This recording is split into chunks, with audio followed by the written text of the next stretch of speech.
జన్మస్థానం మహారాష్ట్ర మహాబలేశ్వరం, అక్కడ నుంచి కర్ణాటక ఆల్మట్టి, నారాయణపూర్, జూరాల, సంగమేశ్వరం, నెక్స్ట్ శ్రీశైలం. మనకు కనిపించేంత శ్రీశైలం స్టోరేజ్ వాటర్. ఇక్కడ గేట్లు ఓపెన్ చేసి నాగార్జున సాగర్, విజయవాడ ప్రకాశం బ్యారేజ్, నెక్స్ట్ బంగాళాఖాతంలో ఎక్కడ కలుస్తుందంటే కృష్ణా డిస్టిక్ అంతలదేవి అనే ప్లేస్ లో సాగర సంగమం జరుగుతుంది. కృష్ణా నది టోటల్ గా 1600 కిలోమీటర్స్ వస్తుంది. సార్ 2 నిమిషాలు చెప్పింది 2 నిమిషాలు.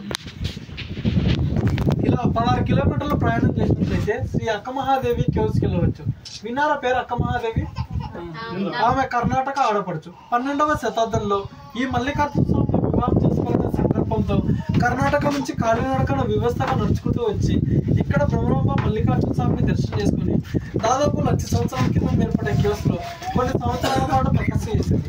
ఆమె తపస్సుకు ప్రతిరూపంగా బ్రహ్మరాంబ మల్లికార్జున స్వామి దర్శనమిచ్చి శివలింగం ఒకటి వెలిపించారు గృహ లోపల.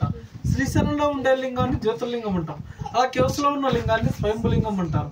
శ్రీశైలంలో ఉన్న జ్యోతిర్లింగానికి 1000 రూపాయలతో మనం అభిషేకం చేస్తాం, లేదంటే గుళ్ళో పూజారులు అభిషేకం చేస్తారు. కానీ ఆ కేవ్స్ లో ఉన్న లింగానికి ఎవరు అభిషేకం చేయరు. న్యాచురల్ గా ప్రకృతి సిద్ధంగా ఒక్కో డ్రాప్ లింగం మీద పడుతూ ఉంటుంది. 365 డేస్ అభిషేకం జరుగుతూనే ఉంటుంది. మీలో ఇంతకు ముందు కానీ ఈ రోజు కానీ శ్రీశైలం గర్భగుడిలో స్పర్శ దర్శనానికి వెళ్ళారా ఎవరన్నా? ఒకవేళ వెళ్తే గమనించండి, స్పర్శ దర్శనానికి వెళ్ళిన వాళ్ళకైతేనే గర్భగుడిలో విగ్రహాలు కనపడతాయి.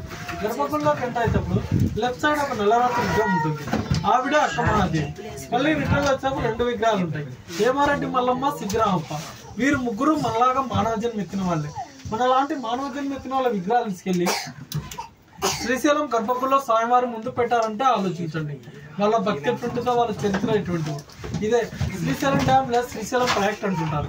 కానీ దీని ఒరిజినల్ నేమ్ వచ్చేసి నీలం సంజీవ్ రెడ్డి సాగర్. ఆయన ఆంధ్రప్రదేశ్ రాష్ట్ర ముఖ్యమంత్రిగా, రాష్ట్రపతిగా చేశారు. ఈ డ్యామ్ కట్టడానికి ఆయన ఎంతో కృషి చేశారు కాబట్టి ఆ పేరు పెట్టడం జరిగింది. డ్యామ్ డిజైన్ వచ్చేసి Mokshagundam Visvesvaraya.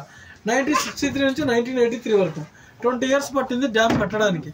Right side building కనపడుతుంది అండి, వచ్చేసి రైట్ సైడ్ పవర్ ఆంధ్రప్రదేశ్.